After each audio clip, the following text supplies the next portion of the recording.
Olá, tudo bem? Estamos na segunda parte da temática, por que um cristão não pode ser a favor do aborto?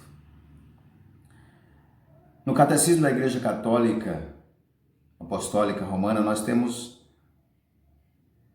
o seguinte escrito: quem provoca o aborto, seguindo-se o efeito, incorre em excomunhão automática. Quem provoca, quem é a favor do aborto, quem incentiva, quem defende a ideia, automaticamente está fora da comunhão da igreja. Porque é um crime bárbaro, é um crime grave, é o crime contra a vida, é uma violação do quinto mandamento, que diz não matar. Então, por isso, quando nós defendemos a ideia do aborto, defendemos essa ideologia, defendemos essa prática, nós estamos quebrando a comunhão da igreja, porque estamos dizendo sim à morte, à violência e não à vida. A igreja defende a vida, e quando a gente defende a morte, é claro que a morte e a vida não têm uma unidade, uma linguagem só. Nós não estamos falando aqui da morte num processo natural, nós estamos falando aqui da morte como num processo técnico. Nós estamos falando aqui da morte provocada. Nós estamos falando aqui da morte como um crime, como uma interrupção. Então, por isso, nós cristãos católicos, nós não compactuamos com essa ideologia que está espalhada pela nossa sociedade e pelo mundo inteiro. Muitas vezes de uma forma inconsciente ou não tão consciente, mas sabendo, nós estamos defendendo uma ideia que não é a ideia cristã, que não é a ideia do cristianismo, não são os ensinamentos da igreja. No entanto, nos denominamos católicos e defendemos ideias contrárias àquilo que a igreja ensina. Por isso nós quebramos a comunhão quando não vivemos a obediência e não testemunhamos a vida, nos colocando como, muitas vezes, aqueles que causam a morte, aqueles que defendem a morte, aqueles que apoiam a morte. Nós devemos sempre nos colocar a favor da vida, assim como a Santa Igreja se coloca na pessoa dos bispos, dos padres e principalmente na doutrina da Igreja, que é fundamental. Ainda que tenha alguma pessoa, algum líder, seja ele religioso, seja ele sacerdote, ou seja liderança, que se posiciona a favor do aborto, nós sabemos qual é a doutrina da igreja. Muitas vezes defendemos ideia que não é a ideia, que não é a doutrina da igreja. É uma ideia imposta, que é defendida em um contexto social que há, por parte de algumas pessoas, interesse em provocar, em lucrar em cima destas bandeiras que são levantadas. Algumas organizações, como a ideologia de gênero e outras mais, que estão aí tentando implantar os seus interesses, entre eles o aborto, a destruição da família, a desconstrução deste conceito, desta cultura cristã que foi implantada ao longo da história e que muitas vezes é atacada, é desvalorizada por pessoas que não comungam da ideia da vida. E por isso passa a ser essas ameaças. E nós não podemos compactuar com esses interesses, seja eles político, jurídico, que venha lesar a vida. Então, todo católico que se posiciona, que age, que faz, que realiza o aborto, ele está fora da comunhão da igreja. Portanto, ele poderá ter uma excomunhão pública, onde de uma forma oficial a igreja se pronuncia e esta pessoa não terá mais acesso ao sacramento, à vida da comunidade, ou ele pode ter essa excomunhão automática, onde automaticamente, por não comungar dos ensinamentos da igreja, ele está em pecado grave. Portanto, estando em pecado grave, por conta da defesa dessas ideologias de morte, ele deve tomar consciência de que não poderá participar da vida da igreja e deverá se confessar ou ao menos reconhecer o grave pecado que cometeu. O que nos diz o Código de Direito Canônico? O Código de Direito Canônico diz o seguinte: quem provoca aborto, seguindo-se o efeito, incorre em uma excomunhão. Excomunhão latae sententia, ou seja, a excomunhão automática.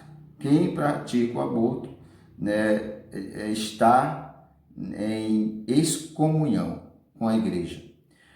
A didaquia é o catecismo praticamente das primeiras comunidades, que foi escrito pelos apóstolos nos anos 60 e 90, diz o seguinte: o catecismo de orientação à vida cristã, ele diz o seguinte: não matarás o embrião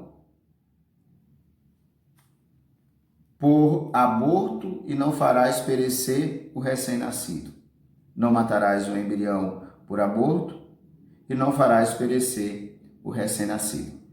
Desde as primeiras comunidades cristãs, a igreja sempre se colocou em defesa da vida. Isso é importante. Os primeiros cristãos passaram por experiências também assim, porque às vezes tem momento na história que essa violência contra as crianças indefesas, elas são de uma forma muito bruscas, porque tem interesses, no nosso caso, o que está em jogo é o controle social, né? Como eu já falei anteriormente, as organizações governamentais ou privadas, daqueles que têm o poder financeiro na mão ou o topo do mundo na mão, acham que tem direitos sobre os pequenos, sobre os pobres, e por isso exerce esse controle para também poder assumir e ter maior facilidade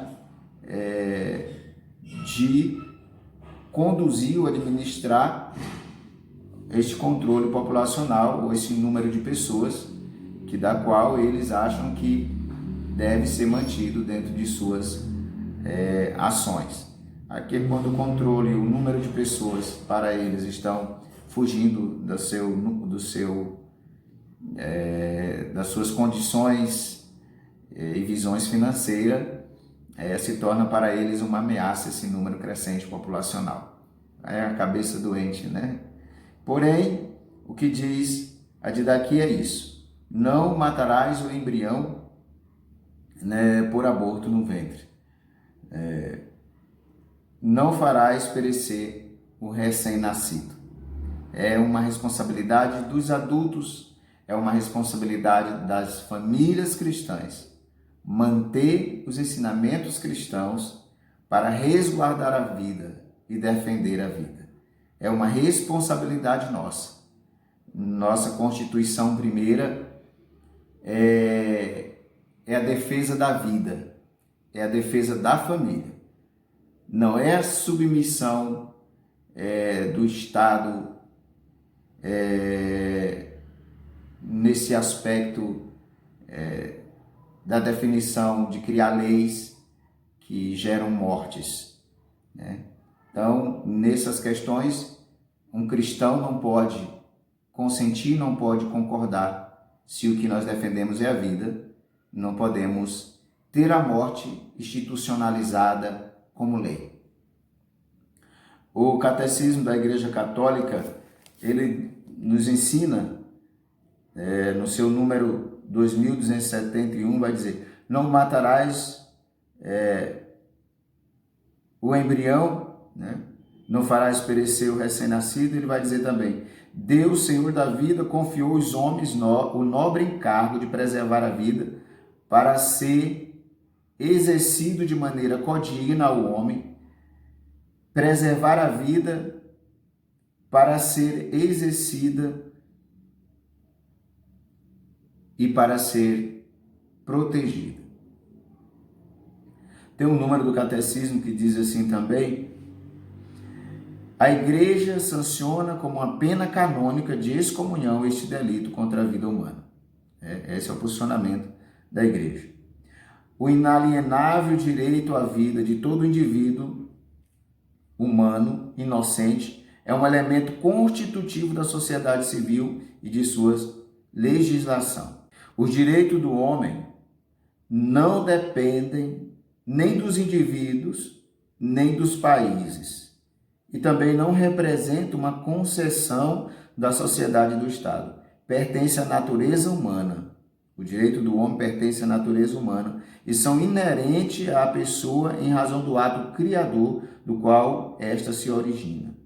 Entre esses direitos fundamentais, é preciso citar o direito à vida e à integridade física de todo ser humano, até a morte. Então, veja bem o que a Igreja nos diz com relação a essa questão da defesa da vida. Devemos defender a vida, a sua integridade, a sua dignidade, desde a concepção, desde o primeiro dia de vida. Quando o Estado não coloca sua força a serviço dos direitos de todos os cidadãos, particularmente dos mais fracos, os próprios fundamentos de um Estado de Direito estão ameaçados. Então, o que a gente tem percebido nesse tempo é que, de todas as formas, tentam aprovar o aborto. Existem projetos de leis que constantemente estão sendo colocados para a aprovação, muitas vezes nas ocultas. E há uma raiva, uma revolta contra a igreja, quando a igreja se posiciona a favor da vida. E tem um discurso que diz assim: a mulher tem o direito ao seu corpo. Tem direito ao seu corpo, todo ser humano tem direito ao seu corpo, às suas escolhas, mas não tem o direito de tirar a vida do outro. Não tem o direito de tirar a vida do outro. Então, o que cabe a cada um é preservar a vida, independentemente das circunstâncias que se apresentam. Então, isso é importante. E o Catecismo da Igreja nos ensina a olhar para a vida como um dom de Deus. Não é o catecismo que é a doutrina da igreja, mas tirada daquilo que são os ensinamentos da nossa fé cristã. Visto que deve ser tratado como uma pessoa desde a concepção, o embrião deverá ser defendido em sua integridade, cuidado e curado na medida do possível, como qualquer outro ser humano. E vai falar da questão do pré-natal, O pré-natal que a mãe faz deve ser tudo pelo cuidado dessa criança, o suporte necessário para que essa criança seja saudável, para que todas as fases da vida da criança sejam saudáveis e que essa criança venha nascer com saúde. E se não nasce com a saúde devida, deve ser tratada, porque é vida, porque a vida, independentemente de trazer algumas irregularidades ou não, ela deve ser cuidada, tratada, porque muitas vezes nossas condições biológicas não são possíveis de gerar uma pessoa que todas nasçam sem deficiência, algumas crianças trazem alguma deficiência, e não somos nós que vamos dizer se essa criança tem que morrer ou não. O diagnóstico pré-natal ele é fundamental, e deve ser tratado de uma forma moral, porque muitas vezes quando há a intenção de abortar uma criança, está fora da moral cristã. Não deve ser tratado o pré-natal para um futuro aborto ou para salvar a vida de um e deixar morrer a vida do outro. É preciso ter um pré-natal que salvaguarde a vida de todos, tanto da mãe como da criança. Então, é isso. Eu gostaria de que nós pudéssemos entender que devemos nos unir à igreja, como parte da igreja, como batizado, em defesa da vida. A nossa ideia é dizer não ao aborto, em todos os sentidos, né? E exigir os nossos direitos à saúde, o nosso direito de viver, o nosso direito à liberdade, o nosso direito à integridade de vida, para que não se cause danos maiores. Basta aí esse coronavírus aí que tem eliminado a vida de muitas pessoas. Não queremos ter o sangue nas nossas mãos de crianças inocentes, que não compactuamos com esta cultura de morte imposta na sociedade por algumas ações paganizadas que divulga a cultura de morte e a destruição da vida. Somos defensores da vida, ainda que esta vida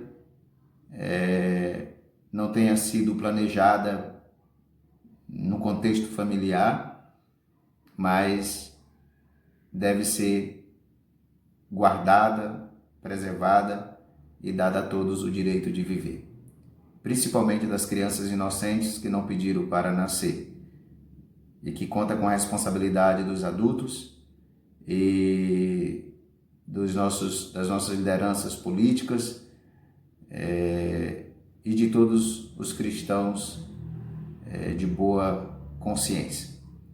Deus abençoe e guarde. Lutemos pela vida com amor, com dedicação e com esperança. Deus abençoe em nome do Pai, do Filho e do Espírito Santo.